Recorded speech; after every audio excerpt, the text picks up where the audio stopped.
മിക്കവാറും എല്ലാ ആളുകളും സമാധാനകാംക്ഷികളാണെന്ന് പറയുന്നതിൽ അല്പം പോലും തെറ്റില്ല എന്നാണ് എൻ്റെ അഭിപ്രായം. സമാധാനത്തോടെ കഴിയണം, ജീവിക്കണം എന്നൊക്കെ ആഗ്രഹിക്കാത്തവർ ആരാണുള്ളത്? എന്നാൽ വാസ്തവം പറഞ്ഞാൽ ഇന്ന് സമാധാനം എന്നത് ഒരു മരീചിക പോലെയാണ്. വ്യക്തി ജീവിതത്തിലും കുടുംബത്തിലും സമൂഹത്തിലും ദേശത്തും രാജ്യത്തുമൊക്കെ സമാധാനം ഒരു വിദൂര സ്വപ്നമായി മാറിക്കൊണ്ടിരിക്കുകയാണ്. സമാധാനം ഉണ്ടാക്കുന്നവർ ഭാഗ്യവാന്മാർ, അവർ ദൈവത്തിൻ്റെ പുത്രന്മാർ എന്ന് വിളിക്കപ്പെടും. അങ്ങനെയല്ലേ യേശു തമ്പുരാൻ പറഞ്ഞിരിക്കുന്നത്? എൻ്റെ സമാധാനം ഞാൻ നിങ്ങൾക്ക് തന്നിട്ട് പോകുന്നു, ലോകം തരുന്നത് പോലെയല്ല. ലോകത്തിന് എടുത്തു മാറ്റാൻ കഴിയാത്ത സമാധാനമാണ് കർത്താവ് ലോകത്തിൽ ഇവിടെ ആയിരിക്കുന്ന ഓരോരുത്തർക്കുമായി നൽകിയിരിക്കുന്നത്. എന്നാൽ നിർഭാഗ്യവശാൽ ദൈവിക സമാധാനം നമ്മുടെ ഉള്ളങ്ങളിൽ വാഴുന്നില്ല. കലുഷിതമായ അന്തരീക്ഷവും കലങ്ങി മറിഞ്ഞ മനസ്സുമാണ് പല ജീവിതങ്ങളിലും പലയിടങ്ങളിലും നമുക്ക് കാണാൻ പറ്റുന്നത്. ഇതിനൊരു മാറ്റമുണ്ടാവണ്ടേ? സമാധാനമില്ലാതെയാകുവാൻ അനേക കാരണങ്ങളുണ്ട്.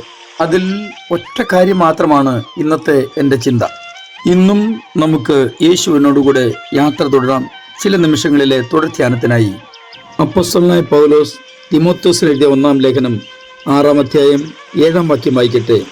ഇഹലോകത്തിലേക്ക് നാം ഒന്നും കൊണ്ടുവന്നിട്ടില്ല, ഇവിടെ നിന്ന് യാതൊന്നും കൊണ്ടുപോകുവാൻ കഴിയുന്നതുമല്ല. അടുത്ത വാക്യം കൂടെ വായിക്കുന്നു: ഉണ്മാനും ഉടുപ്പാനും ഉണ്ടെങ്കിൽ അത് മതി എന്ന് നാം വിചാരിക്കാം. ഒരു ചെറുപ്പക്കാരൻ ഏറ്റവും സമാധാനമായി ജീവിക്കുവാൻ എന്താണ് വഴി എന്ന് ആലോചിച്ചുകൊണ്ടിരിക്കുമ്പോൾ തികച്ചും അവിചാരിതമായി തനിക്കൊരാളെ പരിചയപ്പെടുവാൻ കഴിഞ്ഞു. അദ്ദേഹത്തെക്കുറിച്ച് സമൂഹത്തിൽ നിന്നും ഇയാൾ മനസ്സിലാക്കിയത് വളരെ പാണ്ഡിത്യമുള്ള ആളാണ്, ഉന്നത വിദ്യാഭ്യാസം നേടിയ ആളാണ്, പല കഴിവുകളും ഉള്ള ആളാണ് എന്നൊക്കെയാണ്. ഏതായാലും അദ്ദേഹവുമായി ചങ്ങാത്തം കൂടിയാൽ എന്തെങ്കിലും പഠിക്കാമെന്ന് തന്നെ മനസ്സിലാക്കിയിട്ട്, അല്ലെങ്കിൽ തൻ്റെ ഹൃദയത്തിൽ താൻ ആഗ്രഹിച്ചത് പഠിക്കാമെന്ന് വിചാരിച്ച് അദ്ദേഹത്തിൻ്റെ ശിഷ്യത്വം സ്വീകരിപ്പാൻ തയ്യാറായി. കൂടെ നടന്ന് കാര്യങ്ങളൊക്കെ മനസ്സിലാക്കിക്കൊള്ളുവാൻ സാഹചര്യവും അനുവാദവും കൊടുത്തു. പഠിച്ചു തുടങ്ങിയപ്പോൾ തന്നെ കാര്യം അത്ര പന്തിയല്ലെന്നാണ് ഇയാൾക്ക് മനസ്സിലായത്. എന്തുകൊണ്ടെന്നാൽ ഇദ്ദേഹം വളരെ ചിലവ് കുറച്ച് ജീവിക്കുന്ന ആളായിരുന്നു. ഏറ്റവും ലളിതമായ വസ്ത്രധാരണം, ചെരുപ്പ് പോലും ധരിക്കാറില്ല. ഒക്കെ ആയിട്ടും ഇയാൾ പിന്മാറാതെ ഇദ്ദേഹത്തിൻ്റെ കൂടെ തന്നെ കൂടി. ഇദ്ദേഹം പോകുന്ന സ്ഥലങ്ങളിലൊക്കെ ഇയാൾ കൂടെ കൂടി. ഒരു കാര്യം മനസ്സിലാക്കിയത്, എല്ലാ ദിവസവും അങ്ങാടിയിൽ ഇദ്ദേഹം പോകാറുണ്ട്. മിക്കവാറും എല്ലാ കടകളിലും കയറിയിറങ്ങും, ഒന്നും വാങ്ങുകയുമില്ല. ഒരു ദിവസം ഇയാൾ ചോദിച്ചു, അങ്ങ് എന്തിനാണ് ഒരു സാധനവും വാങ്ങാതെ ഇങ്ങനെ എല്ലാ കടകളിലും കയറിയിറങ്ങുന്നത്? അദ്ദേഹം പറഞ്ഞത്, എന്തൊക്കെ സാധനങ്ങളില്ലാതെയാണ് ഞാൻ ജീവിക്കുന്നതെന്ന് എനിക്കൊന്നറിയണം. അതിനു വേണ്ടിയിട്ടാണ് എല്ലാ കടകളിലും കയറിയിറങ്ങി എന്തൊക്കെ സാധനങ്ങളാണ് അവിടെ വിൽപ്പനയ്ക്ക് വെച്ചിരിക്കുന്നതെന്ന് അന്വേഷിക്കുന്നത്. നോക്കൂ, ഉള്ളവയെ കൊണ്ട് മാത്രമല്ല, നമുക്കില്ലാത്തവയുടെ കണക്കുകൂടി എടുക്കുമ്പോഴാണ് ഒരാളുടെ യഥാർത്ഥ സമ്പത്ത് വ്യക്തമാകുന്നത്. എനിക്ക് വേണ്ടതെന്തൊക്കെ വേണ്ടാത്തതെന്തൊക്കെ എന്ന് തിരിച്ചറിയാനുള്ള കഴിവുണ്ടല്ലോ. കഴിവാണ് ഒരാൾക്ക് വാസ്തവത്തിൽ മനസ്സമാധാനം നൽകുന്നതും ജീവിത സംതൃപ്തി നൽകുന്നതും. വേണ്ടതിനെയും വേണ്ടാത്തതിനെയും തിരിച്ചറിയാതെ കാണുന്നതെല്ലാം വാങ്ങിക്കൂട്ടാൻ ആക്രാന്തം കാണിക്കുമ്പോഴാണ് ഏതൊരാളുടെയും ജീവിതത്തിൽ അസംതൃപ്തിയും അരിക്ഷിതാവസ്ഥയും ഉണ്ടാകുന്നത്. അങ്ങനെയാണ് അസമാധാനത്തിൽ താൻ കഴിയേണ്ടി വരുന്നത്. അത്യാവശ്യത്തെയും ആവശ്യത്തെയും അനാവശ്യത്തെയും നാം തിരിച്ചറിയണം. ഇതിനെ തരംതിരിച്ച് വേണം നാം മനസ്സിലാക്കേണ്ടതും കൊണ്ടു നടക്കേണ്ടതും. ഇത് മനസ്സിലാക്കി കഴിഞ്ഞാൽ ഇവിടെ കാണുന്ന വസ്തുക്കളും സ്വത്തുക്കളും ഒന്നുമല്ല എൻ്റെ ജീവന് ആധാരമെന്ന് തിരിച്ചറിയും. മറ്റൊരു കാര്യം കൂടെ നോക്കണേ, ഉപയോഗമുള്ളതെല്ലാം തേഞ്ഞു തീരുമ്പോൾ ഉപയോഗമില്ലാത്തവ തുരുമ്പെടുത്ത് നശിക്കത്തേ ഉള്ളൂ. എല്ലാ മനുഷ്യരുടെയും അടിസ്ഥാന ആവശ്യങ്ങളൊന്നാണ്. എന്നാലും ജീവിത സാഹചര്യങ്ങൾക്കനുസരിച്ചാണ് ഓരോരുത്തരുടെയും ആവശ്യങ്ങൾ രൂപപ്പെടുന്നത്.